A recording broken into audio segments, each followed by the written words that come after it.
Les locaux de l'IN2P3, le centre de calcul situé sur le campus de la Doua à Villeurbanne.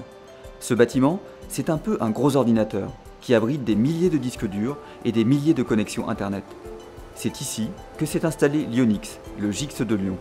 Comprenez Global Internet Exchange de Lyon. Un nœud d'échange Internet situé à proximité des acteurs économiques de la région.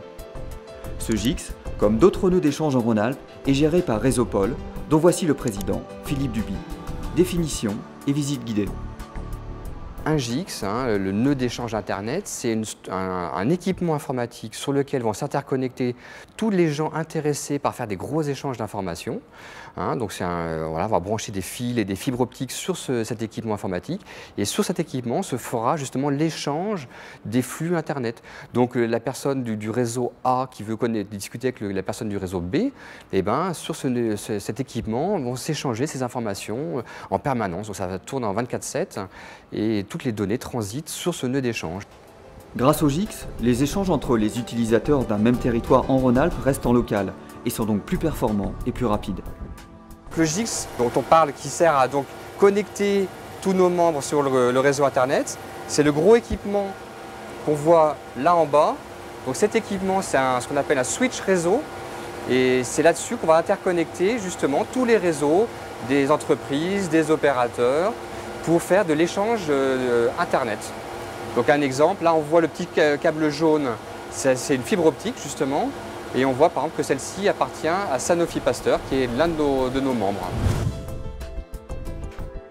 Direction donc Sanofi Pasteur, une entreprise internationale spécialisée dans la production de vaccins. Pour eux, ce GIX permet avant tout de répondre aux besoins en bande passante d'une société qui a doublé son effectif en quelques années. L'autre volet de l'intérêt pour Lyonix, c'est la fiabilité et la sécurité du transfert des données prises en charge lors de campagnes de recherche. Et oui, qui dit entreprise internationale, dit données informatiques en provenance du monde entier. Un exemple concret avec Éric Meunier, directeur général France de Sanofi Pasteur. Actuellement, le laboratoire est en phase d'études cliniques d'un vaccin contre la dengue. Pour développer les études cliniques nécessaires pour mettre au point ce vaccin contre la dengue, nous avons 600 sites d'expérimentation en termes d'études cliniques répartis de par le monde.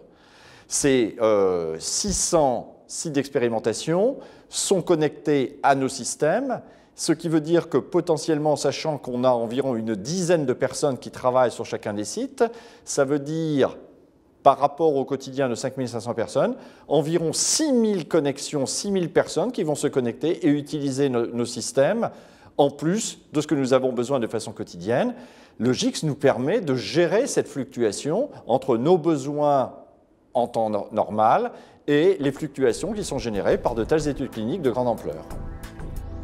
Soutenu par la région Rhône-Alpes afin de réduire les coûts de bande passante et gagner en autonomie face aux grands GIX de la région parisienne, les GIX de Rhône-Alpes permettent aujourd'hui aux opérateurs télécoms ainsi qu'aux entreprises qui le souhaitent de bénéficier d'une offre concurrentielle proche de chez eux. Les coûts ont baissé grâce au GIX Lyonix parce qu'il y a eu surtout une concurrence. C'est-à-dire que le fait d'avoir un nœud d'échange sur on va dire une place de marché au très haut débit Internet, ça a permis à beaucoup plus d'acteurs qu'avant de se connecter et offrir des services sur Lyon. Donc les opérateurs télécoms présents à Lyon, on va dire en 2001, au début du projet de Lyonix, il y en avait 4 ou 5, on va dire. Depuis la création de Lyonix, il y a maintenant entre 10 et 15 opérateurs qui offrent leurs services sur Lyonix, et donc une offre de services qui est beaucoup plus variée, avec plus de concurrence. Donc les prix ont baissé grâce à ça. Ce GIX lyonnais, comme d'autres nœuds d'échange en Rhône-Alpes, offre un service de proximité. Une recette mise au point par Résopol et qui marche. Depuis peu, le GIX en Rhône-Alpes se décline en Synthetix pour Saint-Étienne, à suivre bientôt Grenoblix, Roanix et Adenix pour Dromardèche.